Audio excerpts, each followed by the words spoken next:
Madam, IVF ప్రాసెస్‌కి వెళ్తే అసలు న్యాచురల్‌గా ట్రై చేయకూడదా? అంటూ నన్ను కొంతమంది పేషెంట్స్ అడుగుతుంటారు. నేను డాక్టర్ పూర్ణిమ బట్టల ఫర్టిలిటీ స్పెషలిస్ట్.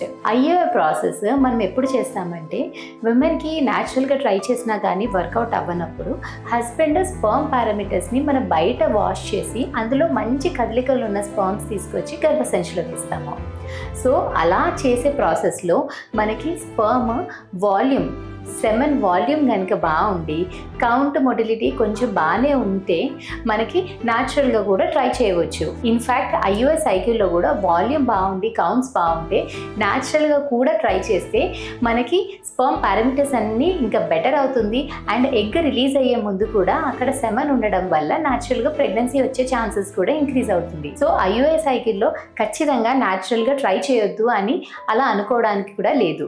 ఓన్లీ వాల్యూమ్ మరీ తక్కువ ఉంటే, కౌంట్స్ మరీ తక్కువ ఉంటే అది కూడా మీ గైనకాలజిస్ట్ లేక మీ ఫర్టిలిటీ స్పెషలిస్ట్ వద్దు అని చెప్తే మాత్రం మీరు ట్రై చేయకూడదు.